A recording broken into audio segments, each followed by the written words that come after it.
పుస్తకాలు తెరిచి కీర్తనలు 9వ కీర్తన 10వ వచనము, యెహోవా నిన్ను ఆశ్రయించు వారిని నీవు విడిచిపెట్టు వాడవు కావున నీ నామం ఎరిగిన వారు నిన్ను నమ్ముకొందురు. Praise the lord. మన దేవుడు మనల్ని ఎన్నడూ ఎప్పుడు కూడా విడిచిపెట్టేవాడు కాదు.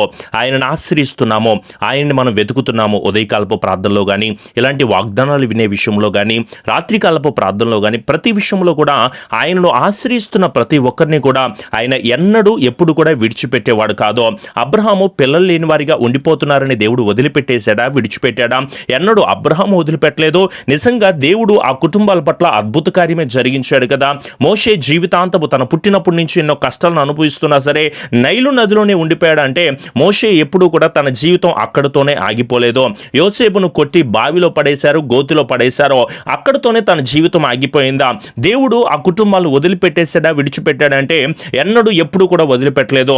ఎస్తేరు బానిసతో బ్రతుకులో ఉంటున్నా, హన్నా గొడ్రాలుగా ఉంటున్నా సరే, షడ్రకు మేషకు అబేద్నెగోలు అగ్నిగుండంలో పడేస్తున్నా సరే, దానియేలు సింహాల బోన్లో పడేసినా, భర్తిమై గుడ్డివాడిగానే తన జీవితాంతం ఉండిపోయాడా, వీళ్ళందరూ కూడా దేవునిని ఆశ్రయించారు గనుక దేవుడు ఎన్నడూ ఎప్పుడు కూడా వీళ్ళని విడిచిపెట్టకుండా నడిపిస్తూనే ఉంటున్నాడు.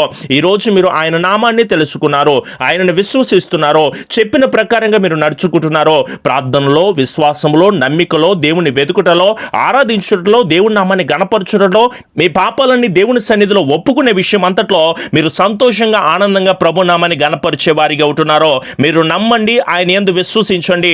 దేవుడే గొప్ప కార్యాలు మీ కుటుంబాల పట్ల జరిగిస్తాడో. లాజరు సమాధిలోనే ఉండిపోలేదండి.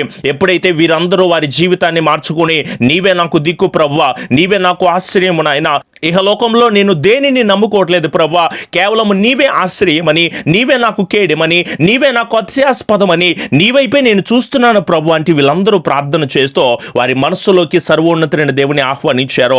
మీరు వాక్యమైతే వింటున్నారో, పాటలు పాడుతున్నారో, దేవుని ఆరాధన చేస్తున్నారో, లైవ్ ఆరాధనలో పార్టిసిపేట్ చేస్తూ ఉంటున్నారో, అయినా సరే మీ మనస్సులోకి సర్వోన్నతులైన దేవుని ఆహ్వానించుకోలేని వారిగా ఉంటున్నారో, ఒకసారి పరిశీలన చేసుకోండి. మీ స్థితిని మార్చాలి అన్నా, మీ పరిస్థితిని మార్చాలి అంటున్నా, మిమ్మల్ని లేవనెత్తాలి అంటున్నా, ఏడుస్తున్న మీ జీవితాల్లో, నిందలను అనుభవిస్తున్న మీ జీవితాల్లో, హేళనకరమైన పరిస్థితులు వెళ్తున్న ప్రతి ఒక్క ఇబ్బందికరమైన విషయాలన్నీ కూడా యేసు నామములో మాత్రమే లయమవుతాయి అన్న విషయాన్ని మీరు మర్చిపోవద్దు.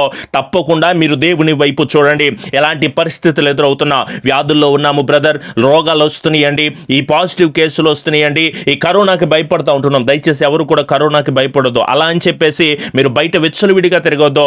మాస్కులు ధరిస్తూ, శానిటైజర్లు ధరిస్తూ ఈ అనారోగ్యాలతో ఉంటున్నాను బ్రదర్, అప్పులు సమస్యలతో ఉంటున్నామో, కష్టాలతో, కన్యలతో, నా భర్త, నా భార్య, నా బిడ్డలో ఎన్నో రకాలైన సమస్యలను అనుభవిస్తూ ఉంటున్నాను, ఎన్నో మోసకరమైన జీవితాలను అనుభవిస్తున్నాను అండి. పాస్టర్ గారు చెప్పుకోవడానికి కూడా వీలు ఉండట్లేదు. ఎన్నిసార్లు ఎదురు చూస్తున్నా, ఎన్నిసార్లు ప్రార్థన చేసినా, ఎంత వేడుకుంటున్నా సరే ఈ కష్టము నుంచి, ఈ కన్నీళ్ళ నుంచి విడుదల పొందలేకపోతున్నాను. పాస్టర్ గారు నిజం చెప్పాలి అంటే విశ్వాసాన్ని కోల్పోతున్నానండి. ఇంకా ఎంతకాలం ఎదురు చూడాలి, ఎంతకాలం నేను మొరపెట్టాలి, ఎంతకాలము ఆయన దగ్గర నేను ఎదురు చూస్తూ కనిపెడుతూ ప్రార్థన చేసే వారిగా ఉండాలి అని చెప్పేసి మీ విశ్వాసము మీకు అర్థం కాక మీరు ఎలాంటి పరిస్థితిలో ఉన్నారో మీకు తెలియకుండా బాధపడుతూ వేదన చెందుతూ ఉంటున్నారా? అమ్మ, మీరు తప్పకుండా ప్రార్థన చేయండి. ఏమి దిగులు పడాల్సిన అవసరం లేదో. ఆయన చూస్తున్న దేవుడు, నమ్మకమైన వాడు, న్యాయాధిపతి అయిన దేవుడు. ఆయనే మనకు మాట ఇస్తున్నాడు కదా. ఆయనను ఆశ్రయించి వారిని ఎన్నడూ విడిచిపెట్టే దేవుడు కాదు.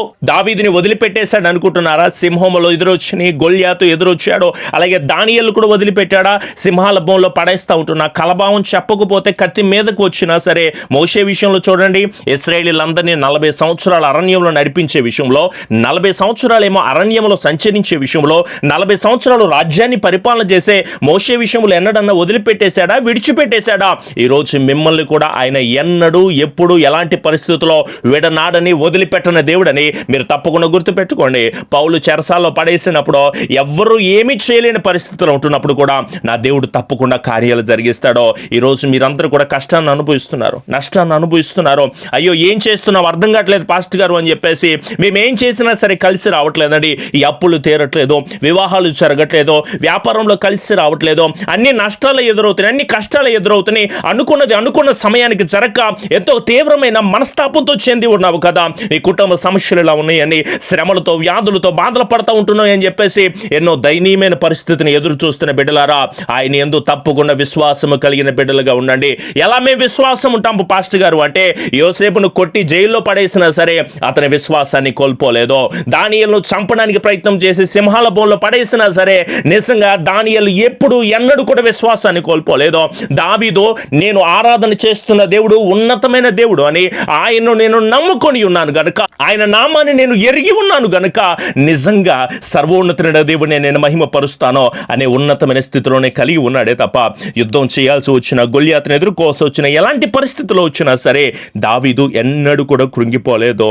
ఈరోజు ఉద్యోగాలు లేక బాధపడుతున్నారు. ఎంతోమంది ఫోన్లు చేసి బ్రదర్ ఈ అక్కమ సమస్యలతో బాధపడుతున్నామండి, తిండి లేక బాధపడుతున్నామండి, ఎన్నో అడ్డంకులుగా మమ్మల్ని అడ్డు పెట్టేస్తున్నారు పాస్టర్ గారు. తండ్రి లేని వారికి ఆయనే సహాయకుడిగా ఉంటాడు కదా, మళ్ళీ నిరంతరము కూడా సర్వోన్నతుడైన దేవుడే నడిపిస్తాను అని చెప్పేసి మాట్లాడుతూ ఉంటున్నప్పుడు, బాధపడు వారి కోరికను ఆయన వింటాను అని చెప్తా ఉంటున్నప్పుడు, తండ్రి లేని వారికి, నలిగిపోయిన వారికి న్యాయము తీర్చుటకే వారి హృదయమును స్థిరపరిచి వారి దగ్గర చెవియొగ్గి వారి మొరలు ఆలకిస్తానని చెప్తున్న దేవాది దేవుని మాటను మీరు మర్చిపోతే ఎట్లా, విడిచిపెట్టేస్తే ఎట్లా? ఒకసారి ఆలోచన చేయండి. మనము నమ్ముకున్న దేవుడు జీవము కలిగిన దేవుడు కదా, ఆయనే న్యాయము తీరుస్తాడు. ఆయన సింహాసనాసీనుడై ఉంటున్నప్పుడు మనకు న్యాయము తీర్చడానికి, లోకానికే, మన కుటుంబాలకి, ప్రజలందరికీ కూడా న్యాయము తీర్చడానికి జీవాధిపతిగా ఉంటున్న దేవాది దేవుని వైపు మీ హస్తాలు చాచి మరి ప్రార్థన చేస్తారా? బ్రదర్ నేను ఈ బాధలో ఉన్నానండి, ఎన్నో కష్టాలు నేను అనుభవిస్తున్నానండి, ఎన్నో నష్టాలు గుండా వెళ్తున్నానని ఎంతో చక్కగా నాతో చెప్పుకుంటూ ఉంటున్నాము కదా, ఒకసారి మోకరించి ప్రార్థన చేస్తావా? మనందరి కోసమే, మీ అందరి కోసమే, మన కుటుంబాలన్నీ క్షేమంగా ఉండడం కోసమేమో మీ కుటుంబాల విషయమే మీరు మోకరించి ప్రార్థన చేయండి. ఉదయం 6 గంటల నుంచి మధ్యాహ్నం 12 గంటల వరకు కూడా ఖచ్చితమైన క్రమాన్ని పాటిస్తూ, అలాగే ఈ నెల చివరిలో 3 రోజుల ఉపవాస క్రమాన్ని మనమందరము పాటిస్తూ జీవాధిపతి అయిన దేవునికి మొర్ర పెట్టుకునే వారిగా ఉందాము. మన మొర్ర ఆలకించేది సర్వోన్నతుడైన దేవుడు. ఈ లోకంలో ఉంటున్న మనుషులు మన మొర్రలు ఆలకించరండి, వారు ఎగతాళి చేస్తూ ఉంటారు. మన బాధలకి చెప్పుకుంటూ ఉంటుంటే ఎప్పుడు కూడా హేళనగా మాట్లాడే వాళ్ళేనండి. కానీ జీవము కలిగిన దేవుడు మనకి తోడై ఉంటున్నప్పుడు మన కన్నీరుని ఆనందంగా మారుస్తాడు, అంధకారమైన జీవితాన్ని వెలుగుగా మారుస్తాడు కదా. మన బ్రతుకుని మార్చేది ఆయనే, మన జీవితాన్ని మార్చేది ఆయనే, మూసుకుపోయిన ప్రతి ద్వారాన్ని తెరవగలిగింది ఆయనే, మన స్థితిని మార్చగలిగిన దేవాది దేవుని వైపు గనక మీరు ప్రార్థన చేస్తే గొప్ప జయాన్ని మీరు తప్పకుండా పొందుకుంటారు. రండి నాతో పాటు కలిసి ఏకీభవించి ప్రార్థన చేస్తారా? చక్కగా మీరందరూ కూడా కలిసి మీ ఇంట్లో ఉంటున్న ఒక ఆయిల్ డబ్బా తీసుకుని కలిసి ప్రార్థన చేద్దాము. అందరూ చేత్తో పట్టుకొని మీరు ఎక్కడైతే ఉంటున్నారో ఆయా స్థలాల్లోనే మోకరించి ప్రార్థన చేయండి. కృపాసత్య సంపూర్ణుడా మా గొప్ప దేవ, మీ ఘనమైన శ్రేష్టమైన నామాన్ని బట్టి మీకు లెక్కలేని స్తుతులు స్తోత్రములు ఆయన. ఈ సమయకాలం ముందు మీ వాక్యము ద్వారా మరొక రోజు మరొక సమయకాలం ముందు మీరు మాతో మాట్లాడిన విధానం బట్టి మీకు లెక్కలేని స్తుతులు స్తోత్రములు ఆయన. అవునయ్యా, మిమ్మల్ని ఆశ్రయించు వారిని మీరు ఎన్నడూ విడిచిపెట్టేవారు కాదు ప్రభు. ఆయన మీ నామాన్ని ఎరిగి ఉన్నాము కనుక ప్రభు మిమ్మల్ని నమ్ముకున్నాము నాయన. ఈ లోకంలో ఎవరిని నమ్ముకోలేదు. మనుషులను ఆశ్రయిస్తే మాకు ఏ స్వస్థత కలదు, ఏ విడుదల కలగదు, ఏ ఆశీర్వాదం కలగదు. కానీ మిమ్మల్ని నమ్ముకున్న బిడ్డలు మీరు ఎన్నడూ విడిచిపెట్టని దేవుడని పూర్తి విశ్వాసంతో మిమ్మల్ని వెతుకుతూ ఉండగా బిడ్డల పట్ల గొప్ప కార్యాలు మీరు జరిగించండి ప్రభువ. వైద్యులకు, పోలీసులకు, కార్మికులకు, ప్రభుత్వాలకు మంచి జ్ఞానాన్ని మీరు దయచేయండి. అప్పుల బాధ నుంచి విడుదల మీరు దయచేయండి. అనారోగ్యాల నుంచి నెమ్మది బిడ్డలకు దయచేయండి. తాగుడు జీవితం నుంచి, వ్యభిచార జీవితం నుంచి, పాప సహితమైన కార్యాల నుంచి, ఎన్నో కోర్టు సమస్యలతో బిడ్డలు బాధలు పడుతూ ఉంటున్నప్పుడు ప్రభువ వారికి మంచి జ్ఞానమును, శక్తిని, ఆశీర్వాదాన్ని, కృపను వారి కుటుంబాలను మీరు అందించి దీవించి బలమును దయచేయండి ఆయన. మందిర నిర్మాణాల విషయంలో మీ సహాయాన్ని మీరు దయచేయండి ప్రభువ.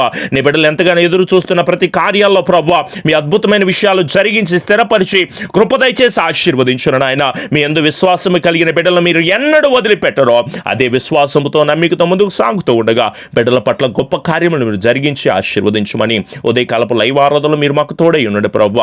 రాత్రికాలపు కుటుంబ ప్రార్థనలు మీరు మాకు తోడై ఉండండి. అనుదిన వాగ్దానాలను ప్రభువ మేము కాకుండా అనేకులు బలపరచబడానికి మీ కృప దయచేసి దీవించి ఆశీర్వదించమని, విన్న చెవులను ధన్యులుగా మార్చి కృపతో క్షేమముతో బిడ్డలను నడిపించి ఆశీర్వదించి బలపరిచి నీ బిడ్డలు ప్రభువ వారికి ఏ స్వస్థత కావాలో, ఏ విడుదల కావాలో, ఏ ఆశీర్వాదం కావాలో యేసు నామములో దాన్ని గద్దిస్తూ ఉండగా ప్రభువ విడుదల మీరు దయచేసి దీవించి ఆశీర్వదించమని, నీ బిడ్డల మీద పనిచేస్తున్న ప్రతి ఒక్క దురాత్మ శక్తులు కూడా పూర్తి విడుదల దయచేసి, అది కోపం అనే ఆత్మ, అసూయ అనే ఆత్మ, వ్యర్థమైన విషయాల్లో, పాప సహితమైన ప్రతి కార్యాలను కూడా యేసు నామములో బంధిస్తూ ఉండగా ప్రభువ అడ్డంకులుగా ఉన్న ప్రతి ఒక్క దాన్ని కూడా నీ బిడ్డలు రిసీవింగ్ను పొందుకొని జయాన్ని పొందుకోవడానికి మీ కాపుదల, దీవెన, ఆశీర్వాదం బిడ్డలకు మీరు దయచేయమని మా ప్రియ రక్షకుడైన యేసు నామములో అడుగుచున్నాము తండ్రి.